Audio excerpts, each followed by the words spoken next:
स्तर में भव्य परिक्रमा प्रकल्प प्रतिष्ठा करा तेबे एही दिन महाप्रभु दर्शन पाई भक्त मान मन में जो द्वंद्व रही प्रशासन पक्षर स्पष्ट करा जायछि जे भक्त माने आसी महाप्रभु से दिन दर्शन करें।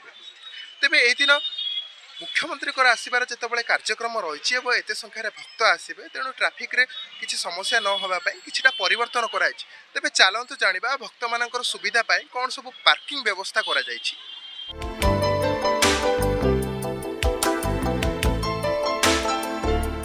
मो पछरे आपण जो चारिताला बिल्डिंग देखुछन्ते एहा होछि हमर जेल रोड स्थित मल्टी स्टोरी कार पार्किंग। तो एठारे आपण 500 रु अधिक कार सहित 500 रु अधिक बाइक मध्य पार्किंग रो व्यवस्था रही। आम सहित एठार फैसिलिटी मैनेजर अच्छा आसतु ताको सहित कथा हबा। सर आपन को लोकल 18 को स्वागत करूछि। तो एठारे कोन सब सुविधा रही?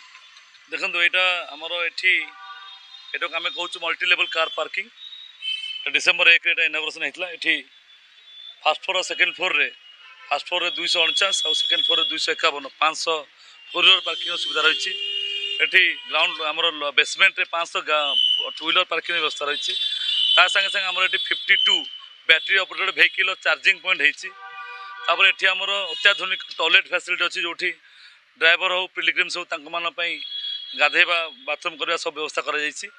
तापर एठी ड्राइवर मानकर रेस्ट शेड ड्राइवर माने गाड़ी रखले रहिया पई ता बसिया पई जगह मध्य करा जाईछि। एठू हमर मंदिर प्रशासन तरफ गाड़ी जोगे देछि जोथे वरिष्ठ नागरिक और विकलांग व्यक्ति मानक फ्री ऑफ कॉस्ट जगन्नाथ मंदिर को एठू निया जाउछि। तापर एठी ड्रिंकिंग वाटर फैसिलिटी अछि 24 आवर सीसीटीवी सर्वेलेंस अछि। सेंसर रे गाड़ी पार्किंग डिजिटल कार पार्किंग जोथे जने ड्राइवर तो गाड़ी पूरे से जानि जिवे केते स्लॉट अछि केते स्लॉट खाली अछि कोठी गाड़ी खाली अछि सेटा हमर ऑनलाइन सेंसर सिस्टम रे हेछि। भुवनेश्वर जो लोक माने आसीबे आमर गोटे अच्छी श्री सेतु देखिए जाकि से पहुँचे जगन्नाथ बल्लभ पार्किंग रे जोटा कि निर्माण दिन काम चलती सरिया उपरे आउ जो मैंने जो फुल होपर जो मैंने एपटू आसवे आमर मालतीपाटपुर बस स्टाण देकरी आमर बाटमंगला देकरी आसवे से सीधा एठी आसिक पार्किंग रे पार्क करेंगे। एठू पार्क करके सुविधा अच्छी एठू से जापर मंदिर दर्शन करने से सीधा आमर अठरनला जो आम ब्यूटिफिकेशन होची आमर बिरहर कृष्णपुर बाटमंगला और अठरनला देकरी आपणकर एठी आसी से पार्किंग करें पार्किंग कर जगन्नाथ दर्शन करें।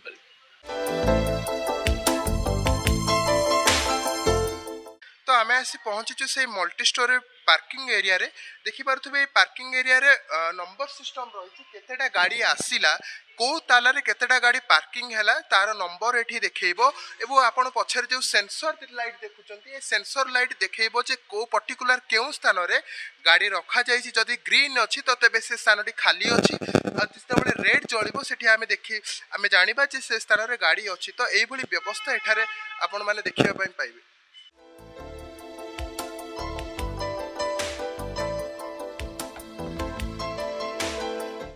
जो 5 ताला बिल्डिंग देखुचंती यह हूँ जगन्नाथ बल्लभ पिलग्रिम सेंटर। तेबे यह श्री सेतु को संजोग करुच्ची। जदि आपण भुवनेश्वर रु आसुछंती तेबे आपण श्री सेतु दे सीधा सड़क एठारे पहुँचे और एठारे आपण कार पार्किंग रो व्यवस्था रही। एटा 1400 रु अधिक कार पार्किंग रो सुविधा रही एवं एठारे कार पार्किंग करी भक्त माने सीधा सड़क श्री दांड दे जगन्नाथ को दर्शन करने जापरें। जदि आम कह केवल कार पार्किंग नुहे भक्त मान रिफ्रेशमेंट पे स्नानागार और टॉयलेट रे व्यवस्था रही एठारे अधिकांश दुकान घर रो व्यवस्था अच्छी जो भक्त माने आवश्यक जिनिस पत्र किनि पारिबे।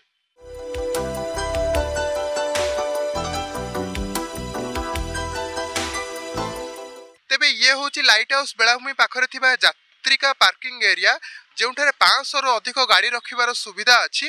जदि आपण मंगलाहाट रु मेरीन ड्राइव रोड दे समुद्र कूल को आसुछंती तेबे एठी आपण गाड़ी रखि पारिबे एठू जगन्नाथ को दर्शन करिया पई जाई पारिबे।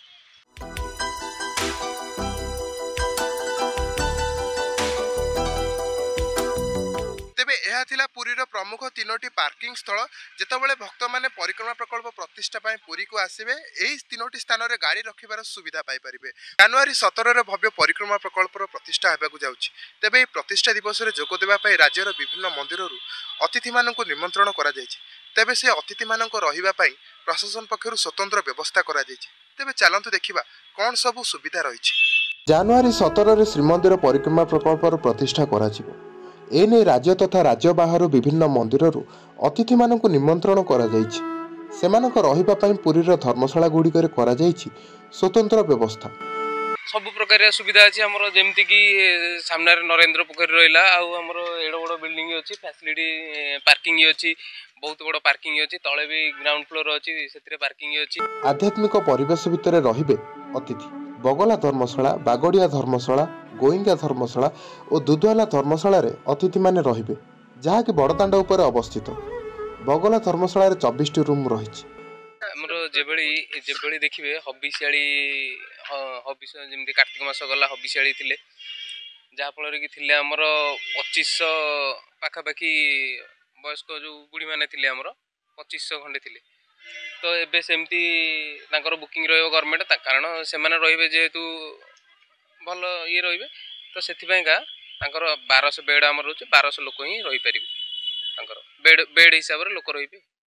ସେହିପରି ନରେନ୍ଦ୍ରକୋଣ ସମ୍ମୁଖରେ ଥିବା ବୃନ୍ଦାବତୀ ନିବାସରେ ମଧ୍ୟ ଅତିଥିମାନଙ୍କ ରହିବାର ବ୍ୟବସ୍ଥା ରହିଛି। ଏଠାରେ 1200ଟି ବେଡ୍ର ସୁବିଧା ଥିବାବେଳେ ପାର୍କିଂ ଓ ଲିଫ୍ଟର ସୁବିଧା ମଧ୍ୟ ରହିଛି। ଆମର ଏଠି ସବୁଠୁ ଭଲ ସୁବିଧା ଯଦି ପୁରୀ ଜାଗାରେ ଅଛି କେବଳ ବୃନ୍ଦାବତୀ ନିବାସ, ସବୁଠୁ କମ୍ ରେଟ୍ରେ ବୃନ୍ଦାବତୀ ନିବାସରେ ହିଁ ହେଇପାରିବ। ଏଇ ଯେଉଁ ବୃନ୍ଦାବତୀ ନିବାସ ଆମର 1200 ବେଡ଼ ଅଛି, ଡର୍ମେଟ୍ରି, ଆଉ ଏଠି ସବୁଠୁ କମ୍ ପଇସା ଯଦି ପୁରୀରେ ଟୋଟାଲ ହୋଟେଲ ବୁଲିବେ, ଟୋଟାଲ ସବୁଠୁ କମ୍ ପଇସାରେ ଏଠି ହେଇପାରିବ। ଭଲ ଫ୍ୟାସିଲିଟି ଅଛି ଏଠି, ଗରମ ପାଣିରେ ବି ଶୀତ ଦିନ ଗରମ ପାଣି ଆସେ, ଆଉ ବହୁତ ଉଞ୍ଚା ଅଛି, ପବନ ବି ବଢ଼ିଆ ପବନ ହୁଏ ଆରାମସେ, କିଛି ଏସିର ବି ଦରକାର ନାହିଁ, ଥଣ୍ଡା ଲାଗେ। କେବଳ ଅତିଥିମାନେ ନୁହେଁ, ସାଧାରଣ ଭକ୍ତମାନେ ମଧ୍ୟ ପରିକ୍ରମା ପ୍ରକଳ୍ପ ପ୍ରତିଷ୍ଠା ପରେ ଏଠାରେ ସୁଲଭ ମୂଲ୍ୟର ରହିବାର ସୁବିଧା ପାଇପାରିବେ। ସବୁ ପ୍ରକାର ସୁବିଧା ଅଛି ଆମର, ଯେମିତିକି ସାମ୍ନାରେ ନରେନ୍ଦ୍ର ପୋଖରୀ ରହିଲା, ଆଉ ଆମର ଏଡ଼ ବଡ଼ ବିଲ୍ଡିଂ ଅଛି, ଫ୍ୟାସିଲିଟି ପାର୍କିଂ ଅଛି, ବହୁତ ବଡ଼ ପାର୍କିଂ ଅଛି, ତଳେ ବି ଗ୍ରାଉଣ୍ଡ ଫ୍ଲୋର ଅଛି, ସେଥିରେ ପାର୍କିଂ ଅଛି, ବାଇକ୍ ପାର୍କିଂ କରିପାରିବେ ସାମ୍ନାରେ, ତଳେ 4 ହ୍ୱିଲର ପାର୍କିଂ କରିପାରିବେ, ଏମିତି ସବୁ ଫ୍ୟାସିଲିଟି ଆମର ଅଛି ଆଉ।